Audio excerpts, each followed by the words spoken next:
بسم الله الرحمن الرحيم إن الحمد لله نحمده ونستعينه ونستغفره ونعوذ بالله من شرور أنفسنا ومن سيئات أعمالنا من يهده الله فلا مضل له ومن يضلل فلا هادي له وأشهد أن لا إله إلا الله وحده لا شريك له وأشهد أن محمدا عبده ورسوله أما بعد فإن أحسن الكلام كلام الله وخير الهدى هدى محمد صلى الله عليه وسلم وإن شر الأمور محدثاتها وكل محدثة بدعة وكل بدعة ضلالة وكل ضلالة في النار.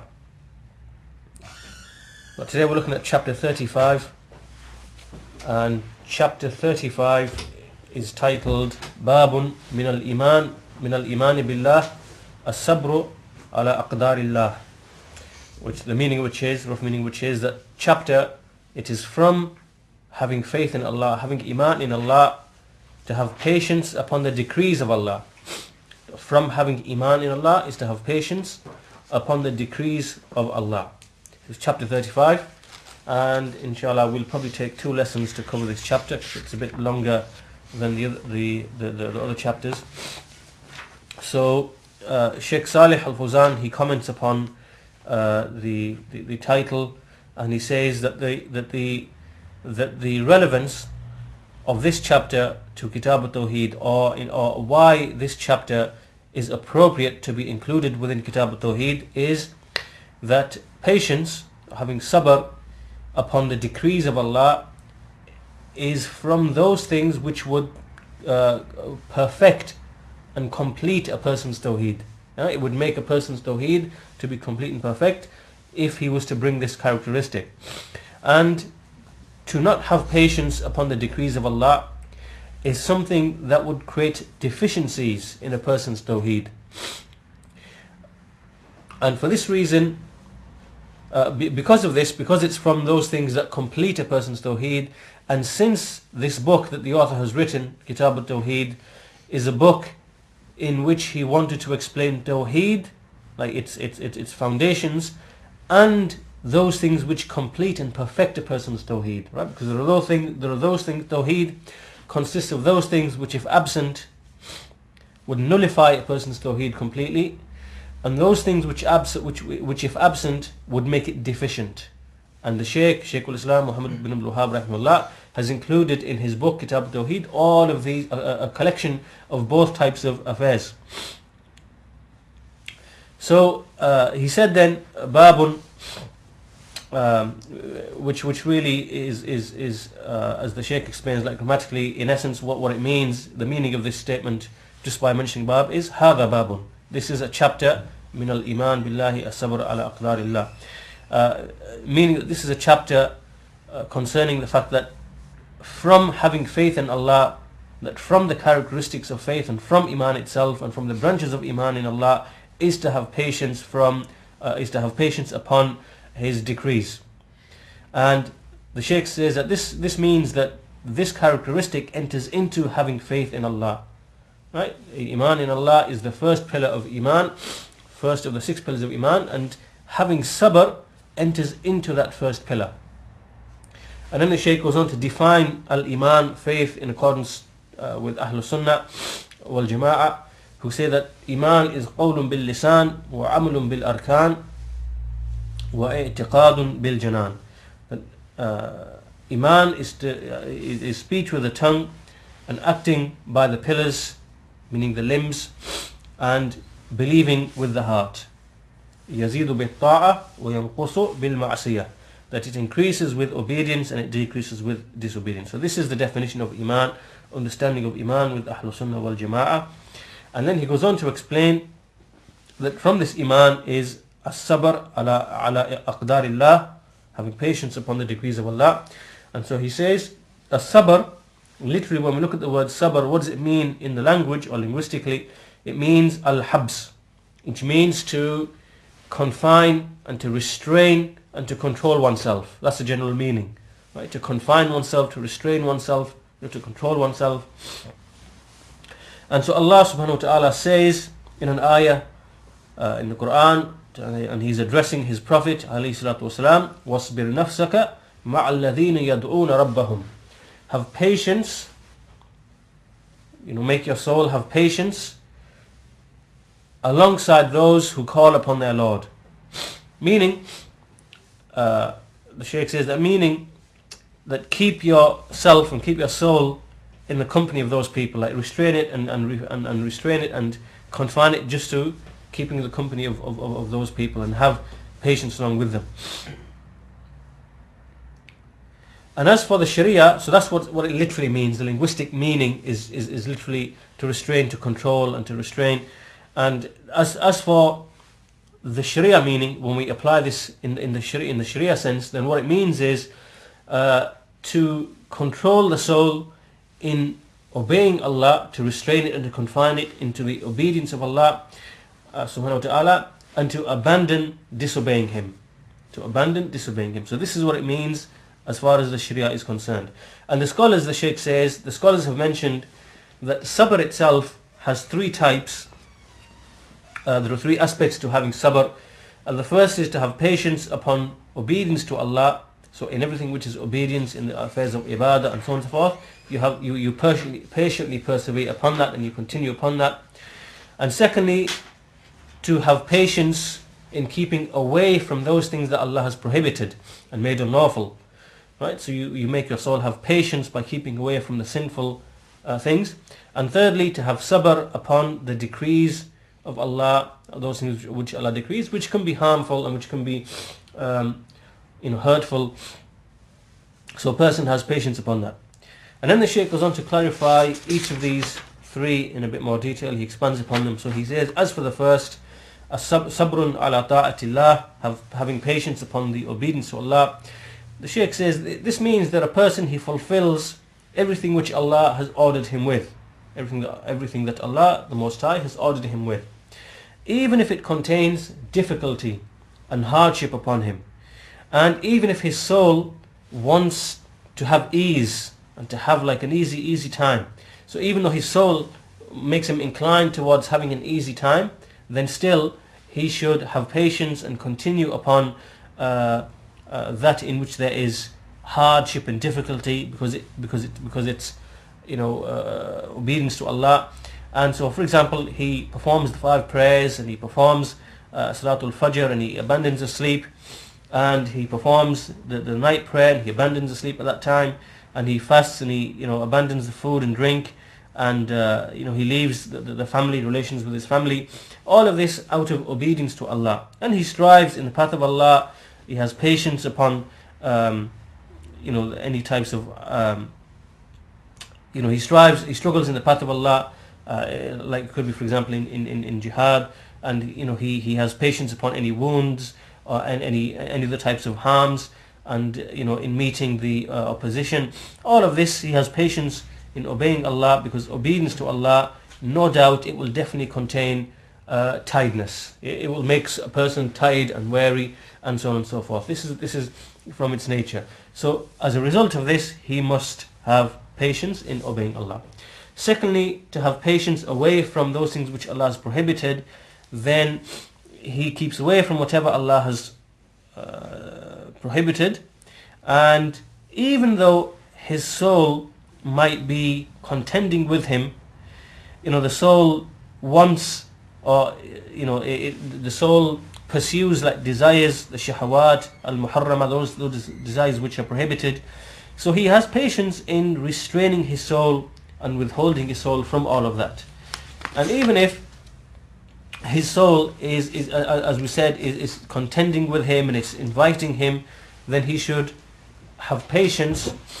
And this is because the shayateen, when we see like the shayateen al-ins wal-jinn, the devils amongst mankind and jinn, they constantly invite him, and they create aspirations within him, for these desires, and they make these repugnant and evil things. They make these things appear beautiful to him. They beautify them to him.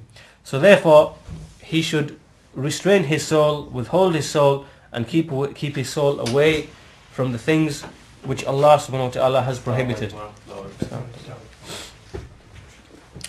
And the third type of sabr, sabrun ala aqdarillahi al-mu'lima, which is to have patience upon the decrees of Allah which are harm, which bring a person harm.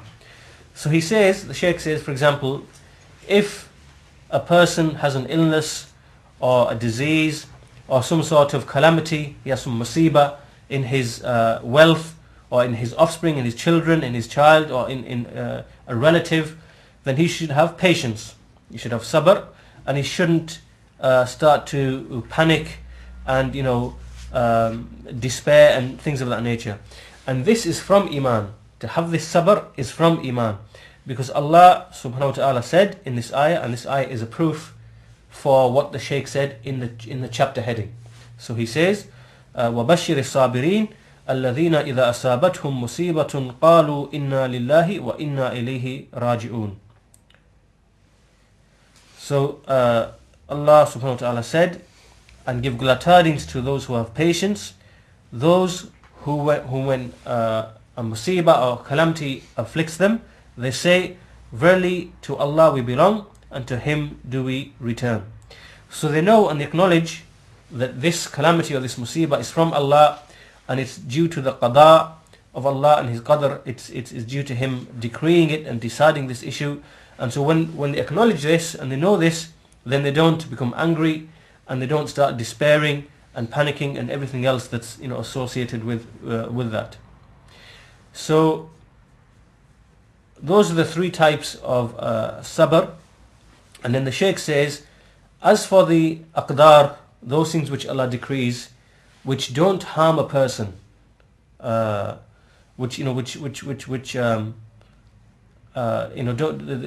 don't like harm a person. He says, and those things which the soul feels inclined towards, then you don't need to have patience regarding those issues. Why? Because the soul naturally inclines towards these things.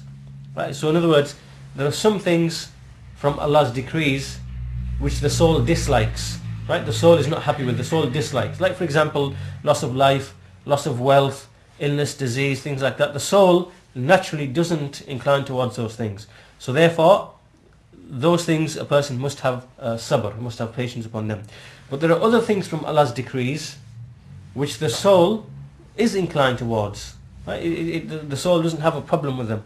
And with respect to those things, the Shaykh says that you don't need to have, this doesn't require patience, because the soul, doesn't feel averse to them in the first place. So then the Shaykh says, he then summarizes and he says that the third category, having sabr upon the aqdarillah, having patience upon the decrees, this itself has three categories. Right? There are three types in relation to this as well. We can break this down into three further types.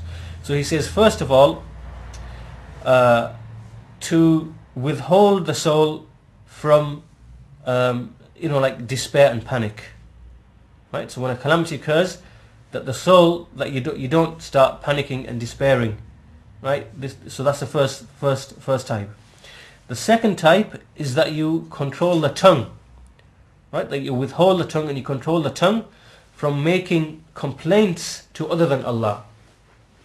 Right? So you start complaining to this person and to that person and to that person about what's happened to you, or some calamity that's happened, or loss of wealth, or an illness or whatever. You don't start complaining to other people.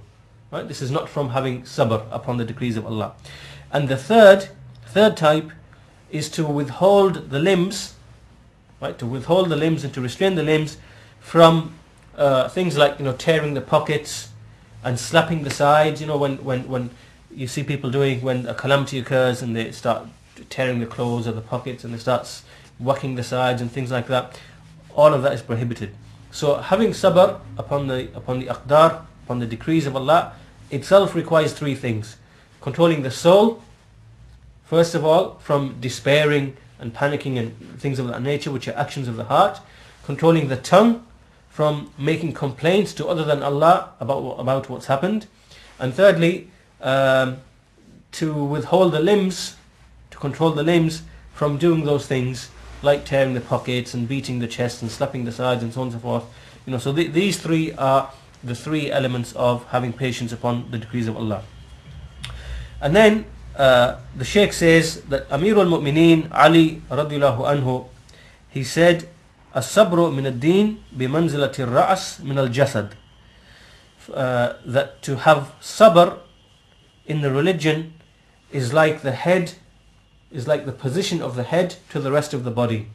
Like the position of the head to the rest of the body. So there will be no iman for the person who has no sabr. There will be no iman for the person who has no sabr.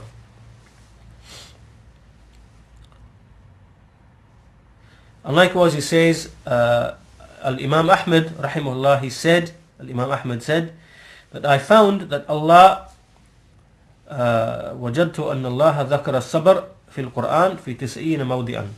That I found that Allah mentioned as-sabr in the Quran 90 times, in 90 places. And the Shaykh says that from this quote, this indicates the importance of sabr and how great its position, how great its status is.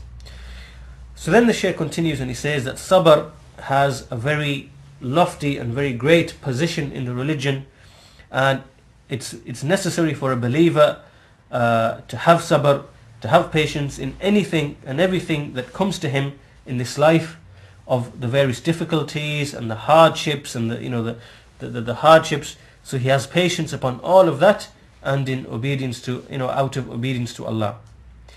And then the Shaykh says that this word, when Shaykh al-Islam Muhammad bin Abdul Wahhab, when he said ala aqdarillah, he says aqdar is the plural of qadr, and al-qadr is whatever Allah has decreed in His creation, because we know that everything that occurs in the creation, it is muqaddar, it's already been decreed, it's already been decided, and there's nothing that occurs which is outside of the taqdeer of Allah, right? So everything which occurs is from Allah's decree, and there's nothing which occurs which is outside of Allah's decree, because Allah, as the Shaykh says, Allah, He knew it, He knew that thing, He decreed that thing, He wrote that thing, it was written, and He specified its time, the specific time that it would occur, and He also brought it into existence. He made it to occur at that specific time as well. So all of this is under Allah's control. And the Shaykh says that the very first thing that Allah created was the pen, and He said to the pen, write, uktub, and the pen said, what shall I write? And so He said, write everything that will happen up until the day of judgment. And so the pen wrote in the Lawh al-Mahfuz everything that would happen. So there's nothing which occurs except it is decreed by Allah, and it is decreed at a specific time. It never goes past that time, it never occurs before that time, and it is written in the preserved tablet, the Lawh al-Mahfuz. So therefore, to have iman, al-iman in al-qada wal-qadar, to have iman in al-qada wal-qadar is from one of the 6 pillars of iman. And as occurs in the hadith of Jibreel, he said to the Prophet ﷺ, akhbirni anil iman, tell me about iman.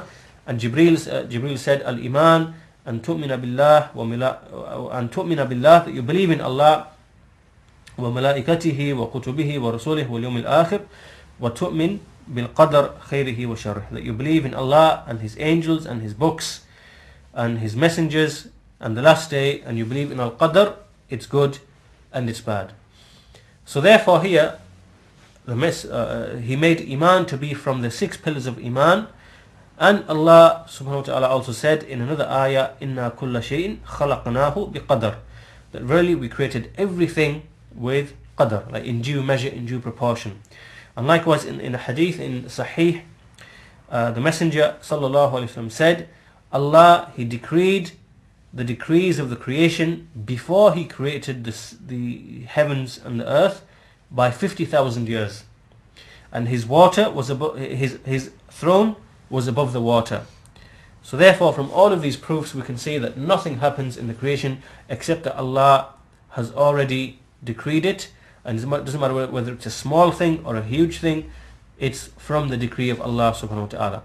So this was an introduction by Shaykh Saalih al-Fawzaan, and then under this chapter heading, Shaykh al-Islam Muhammad bin Abdul Wahhab rahimahullah, he says, وَقَوْلُ اللَّهِ تَعَالَى وَمَنْ يُؤْمِن بِاللَّهِ يَحْدِ قَلْبَهُ وَمَنْ يُؤْمِن بِاللَّهِ يَحْدِ قَلْبَهُ.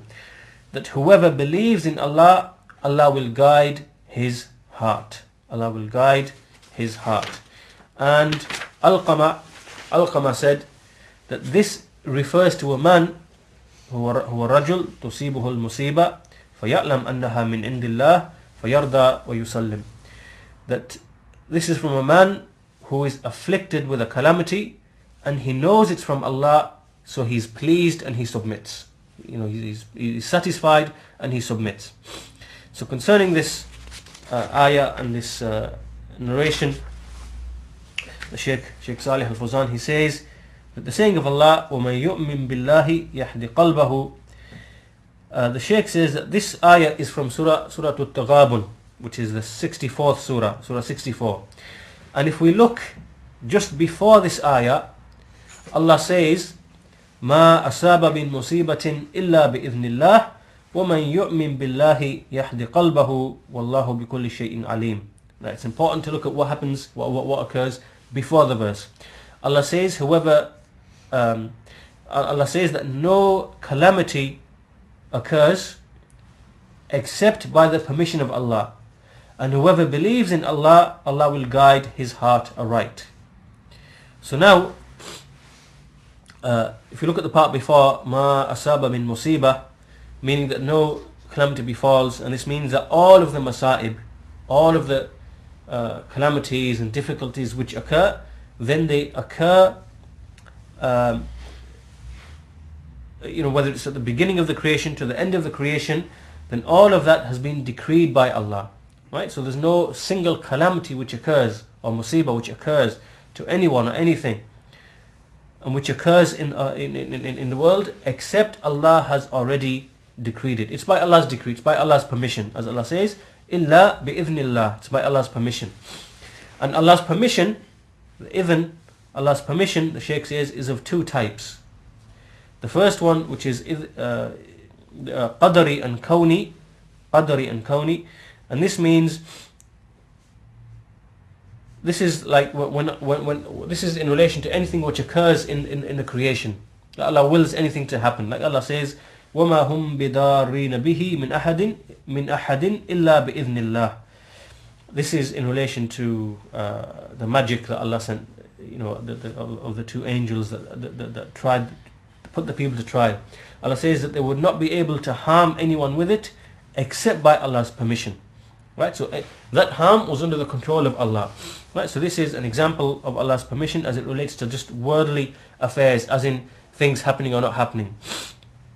And as for the second type, al-idhn ash-shar'i, which is the Sharia permission, then this is like when Allah says, فَحَدَ اللَّهُ الَّذِينَ آمَنُوا لِمَا اخْتَلَفُوا فِيهِ مِنَ الْحَقِّ بِإِذْنِهِ, that Allah guided those who believed in that which they differed from the truth by His permission.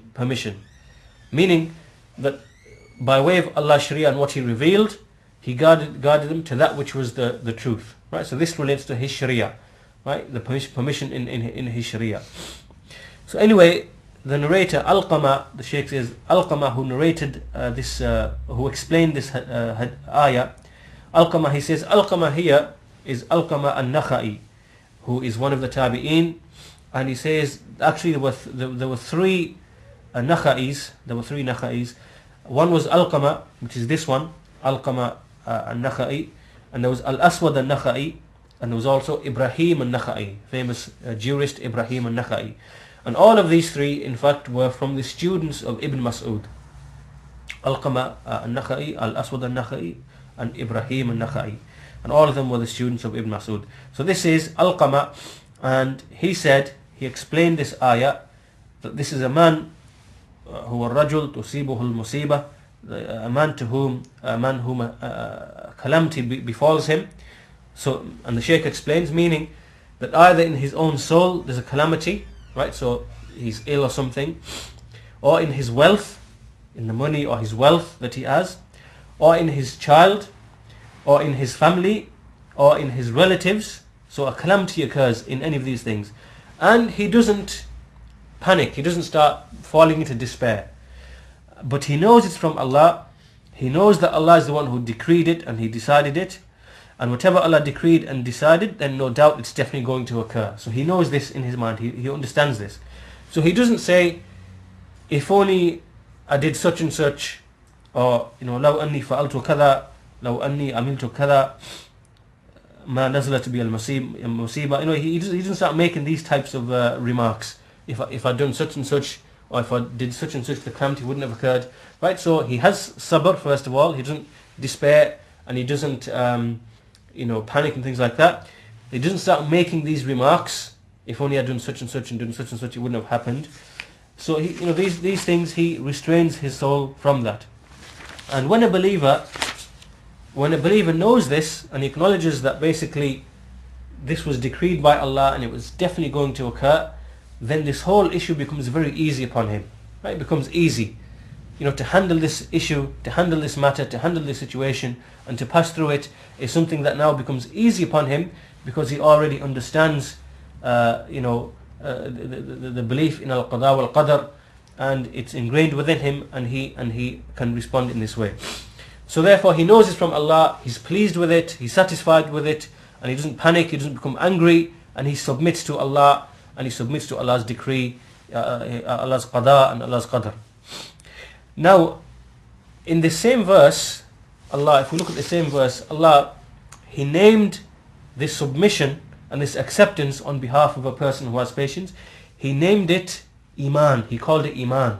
And this is a proof, as I said, if you look at the chapter heading of Shaykh al-Islam Muhammad bin Abdul Wahhab, he said, Babun min al-Iman billah as-sabru ala aqdarillah. Right? From Iman, and he's the proof. This verse is a proof, because Allah said, وَمَنْ يُؤْمِن بِاللَّهِ وَمَنْ يُؤْمِن بِاللَّهِ. So first of all, Allah said, مَا أَصَابَ مِن مُصِيبَةٍ إِلَّا بِإِذْنِ اللَّهِ. And then immediately he said, وَمَنْ يُؤْمِن بِاللَّهِ يَهْدِ قَلْبَهُ. So the Shaykh is saying, meaning, what does it mean, وَمَنْ يُؤْمِن بِاللَّهِ? Right? Because first he said, no calamity occurs. So the context is a calamity occurring. But immediately after, Allah said, وَمَنْ يُؤْمِن بِاللَّهِ. What is meant by يُؤْمِن بِاللَّهِ? It means that a person, he's pleased with Allah's decree. He's satisfied with it. He accepts it. And he submits to this decree. Right? So this shows, this proves, as the Shaykh says, أن الله سمى الصبر على المصيبة والرضا بقضاء الله وقدره إيمانا. That Allah, He labeled a sabr upon the calamity and being pleased with Allah's decree, He called it Iman. In this ayah, Allah labeled it as Iman. And then He said, يَهْدِ قَلْبَهُ, that He will guide his heart. Meaning that from the fruits of having being pleased and accepting Allah's decree, and having patience and having al-ihtisab, meaning anticipating the reward from Allah, from the rewards and the fruits of that is that a person's heart is guided.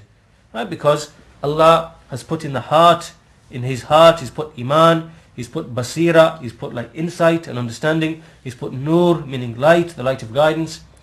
And all of this is from the fruits of having patience upon the decrees of Allah, the qada of Allah and His qadr.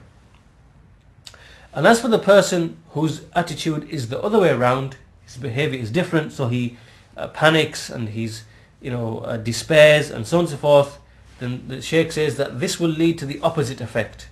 Right? This will lead to his heart becoming blind and him becoming confused in himself, and he will always be in this way. Right? He'll always be stirred and shaken and confused and so on and so forth. He will never be at ease with himself. He will never be satisfied and at ease, right? Because he doesn't have that Iman in Allah and Iman in al-Qada wal-Qadar, and he doesn't have that patience. He doesn't show that patience. He doesn't control himself. So therefore he will always be in this bewilderment and confusion and so on and so forth.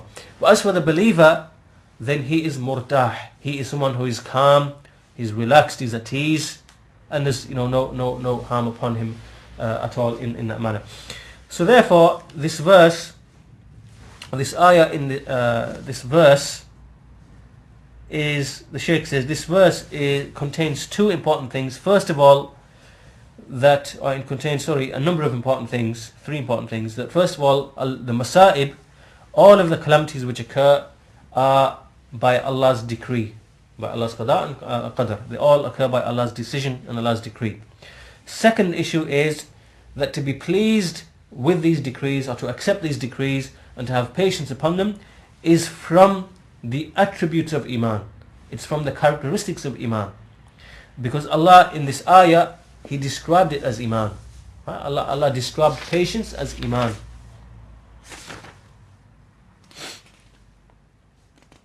And thirdly, that when a person has this sabr, when a person shows this sabr, then this results in the guidance of his heart. His heart will be guided to what is good, and his iman will become strengthened, and likewise he will have yaqeen, certainty as well.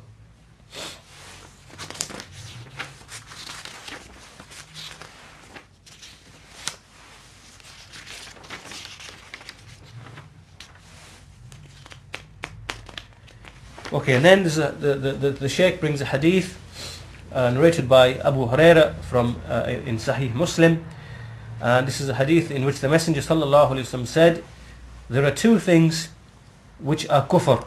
There are two things which occur amongst the people which are kufr. Which number one, to revile the genealogy, to revile one's ancestry, at-ta'an fi an-nasab wal-niyaha 'ala al-mayyit, and secondly, to wail over the dead. To wail over the dead. Two things in my ummah. Ithnatan fi an-nas huma bihim kufr. There are two things in amongst the people which are kufr. One, to revile the ancestry or the genealogy, and secondly, to wail over the dead. And so the Shaykh says, what does it mean, ithnatan? It means khaslatan. It means there are two characteristics. Finnas, meaning amongst Bani Adam, amongst the people. And the Shaykh says, even if these people were Muslims, still amongst the Muslims you will still find these characteristics. Right? Because the Prophet said, Finnas. He didn't say amongst the Muslims, he said amongst mankind. And these characteristics you will even find them amongst the Muslimin. So the Shaykh says that amongst the Muslimin you will find some of the attributes of Jahiliyyah and some of the attributes of disbelief that doesn't expel a person from the fold of Islam. So the Shaykh says, Huma bihim kufr, that which and these two attributes are kufr. Kufr here is kufr asghar. It's the minor kufr. It's not the major kufr. And the Shaykh mentions a point here, لأن الكفر إذا نكر فإنه يراد به الكفر الأصغر أما إذا عرف بالألف واللام فإنه يراد به الكفر الأكبر. The Shaykh mentions the principle that because here in this hadith the Messenger said huma bihim kufr, and the kufr occurs indefinitely, there's no definite article, then it refers to minor kufr, al-kufr al-asghar. And as for when it's prefixed with an alif and lam, when it's definite, when it's al-kufr, then in that case it refers to major disbelief. However, there's like some further clarification on this, and this is explained by Shaykh Ibn Uthaymeen in one of his statements. But anyway, the Shaykh then gives an example, بين العبد وبين الكفر والشرك ترك الصلاة, that between the servant and between al-kufr and al-shirk is the abandonment of prayer. So here in this example, it would al-kufr here is the major kufr. But in any case, the Shaykh says that it's not the case that anyone who has with him an attribute of kufr or a characteristic of the minor disbelief, that he becomes necessarily a kafir, that he automatically becomes a kafir. Rather, it just means that he has within him an attribute from the attributes of disbelief. Just like the Shaykh says, for example, just like we know that anyone who has an attribute of hypocrisy, it doesn't mean that he is a pure hypocrite, but rather he just has an attribute of hypocrisy. Like for example, a person when he speaks he lies, when he's trusted, or when he makes a promise he breaks it. These are characteristics which are characteristics of hypocrisy, but it doesn't make a person a pure hypocrite. So then the Shaykh goes on to explain what are these two characteristics. The first one, at-ta'an fi an-nasab, which is reviling the genealogy, reviling the ancestry of the past. This is from attributes of disbelief. And secondly, an-niyaha 'ala al-mayyit, which is to wail over the dead. And what does an-niyaha mean? It means, as the Shaykh says, it means to start outwardly displaying your despair and your just like despairing and panicking and all of this, outwardly displaying it, just like the people of Jahiliyyah used to do, right? They used to wail and other manifestations of that. So what the Shaykh is saying, so what is really required in this situation is to have sabr upon the death of any near relatives or upon the death of any beloved ones. And the Shaykh says, having said that, this doesn't mean that a person shouldn't feel hurt and a person can't cry, because crying, there's nothing to prevent a person from crying. Because we know that the Prophet ﷺ, he cried upon his son Ibrahim. When his son Ibrahim died, he said that verily the eyes shed tears and the heart becomes sad. The heart is sad, the heart is grieving. And we don't say anything except what pleases the Lord. And indeed we are sad over you, O Ibrahim. So the Shaykh says that this here is what was done by the Messenger is from the mercy that the Messenger expressing, the sadness and over the loss of Ibrahim is from the angle of mercy upon the deceased, mercy upon Ibrahim, his son, and also because this is something that a person can't really control, right? To feel sad and to sometimes shed tears is something that a person's soul can't really control that thing. And so for that reason, there's no harm in that. This is natural. But as for what goes beyond that, like some people do, where they wail and shout and scream and beat themselves and so on and so forth, then this is from the attributes of kufr, from the characteristics of kufr, and from the ways of the people of Jahiliyyah. So the Shaykh says that the ayah, that the verse proves, that the verse at the beginning of this chapter proves that sabr and ar-rida, to have patience and to be pleased, are from the attributes of iman. They are from iman. And because Allah labeled as-sabr as iman in the ayah. And as for the hadith, the hadith of Abu Hurairah, this shows that to panic and to have this despair and so on and so forth at the time of a calamity, and to outwardly manifest this remorse and panic and shock and everything else, is from the attributes of disbelief, right? So the two things are opposed to each other. They are mutadaddan, that they are two opposite things. Having sabr and being pleased with Allah's decree is totally opposed to panicking and despairing and behaving in that manner. They're two opposite things. One is iman, Allah labeled it as iman, and the other one is kufr, as in this particular example of wailing over the dead, as Allah's messengers explained in this hadith. So inshallah we'll stop the lesson there, and we'll finish inshallah the second half of this lecture of this chapter in the next lesson inshallah ta'ala.